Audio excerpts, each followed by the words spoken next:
অনুব্রত মণ্ডলের জামিনের পর উচ্ছ্বাস সিউড়ি আদালতে তৃণমূলের জেলা সহ সভাপতি তথা সরকারি আইনজীবী মলয় মুখোপাধ্যায়ের উপস্থিতিতে আইনজীবীদের মধ্যে মিষ্টি বিতরণ। পাশাপাশি আদালতের বাইরে স্লোগান দেওয়া হয়। আদালতের বাইরে রাস্তার মানুষের মধ্যে মিষ্টি বিতরণ করা হয়।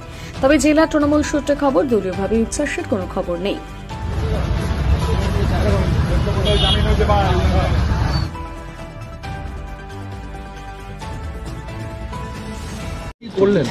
দেখুন, আজকে যে অনুব্রত মণ্ডলের জামিন হয়েছে দিল্লির আইস অ্যাভিনিউ থেকে, দীর্ঘদিন তাকে বিনা বিচারে আটক রাখা হয়েছিল।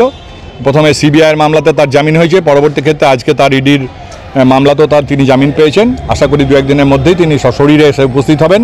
সেই খুশিতে আমরা আজকে বিভিন্ন লোককে মিষ্টিমুখ করালাম এবং নিজেদের মধ্যেও আনন্দ পেলাম।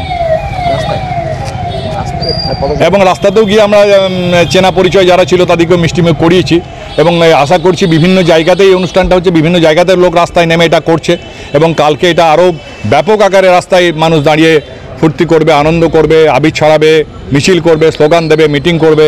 কারণ তারা প্রত্যেকেই খুশি, প্রত্যেকে আনন্দিত। কারণ সবুরে মেওয়া ফলে যেমন দেরি হলেও কিন্তু অনুব্রত মণ্ডল আমাদের মধ্যে ফিরে আসছেন, এটাই আনন্দের কথা।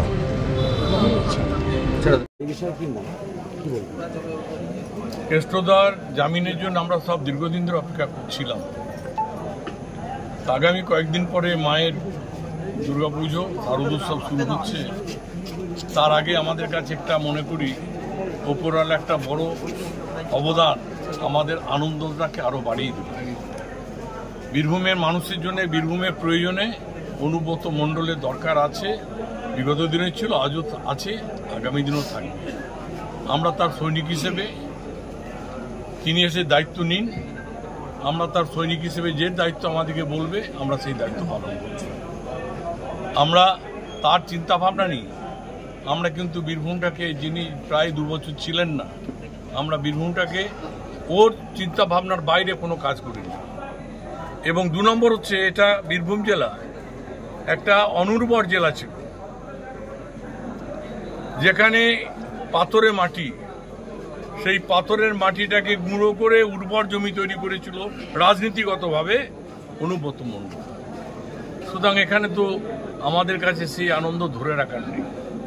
আমরা চাই অনুব্রত মণ্ডল আবার যত তাড়াতাড়ি ফিরে আসবে।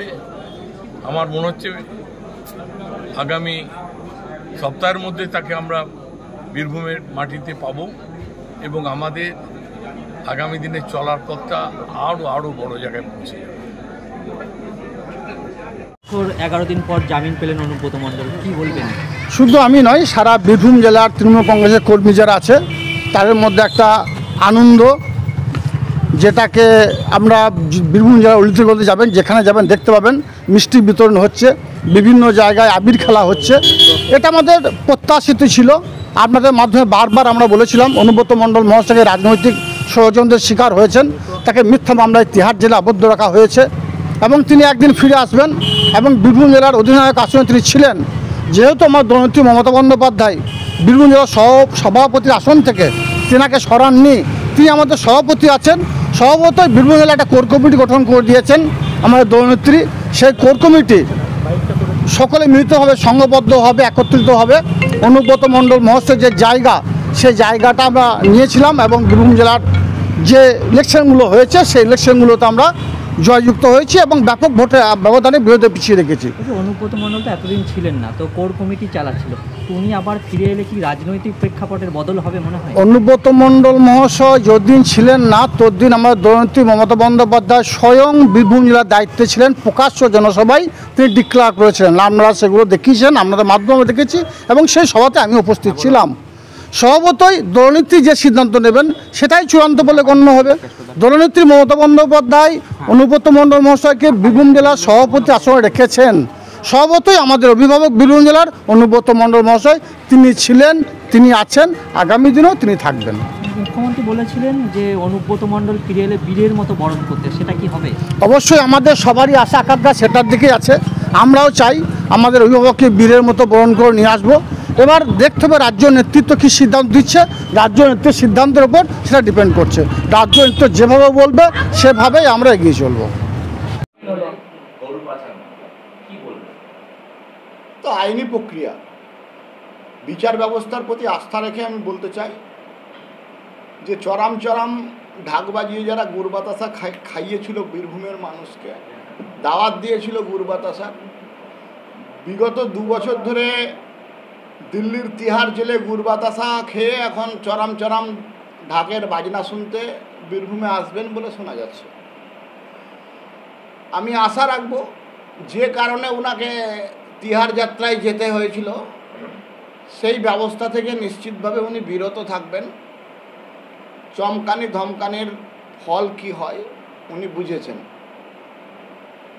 আগামী দিনে ওনার শুভবুদ্ধির শুভ উদয় হবে।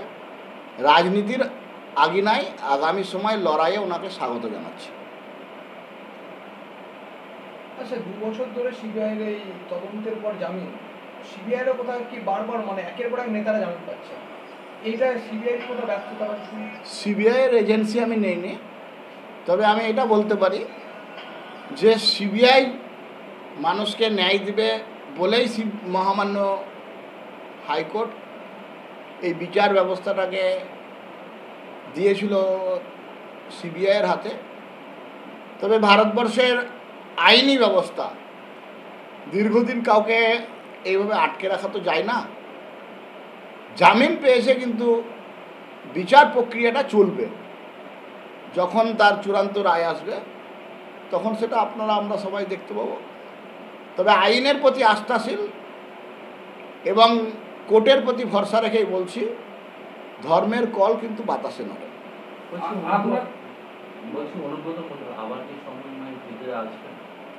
সেটা অনুব্রতবাবু সুস্থ হয়ে আগে ফিরে আসুন, তারপরে উনি ফিরছেন কি না আসছেন উনি আপনারা যাবেন, তারপরে জিজ্ঞেস করবেন আবার কি গুড় বাতাসা খাওয়ার দাওয়াত দেবেন, নিয়ে আবার কি গুড় বাতাসা খেতে যাবেন, সেটা ওনাকেই জিজ্ঞেস করতে হবে। আর ওটা করা যাবে না, যেটা বললো তারপরে একটা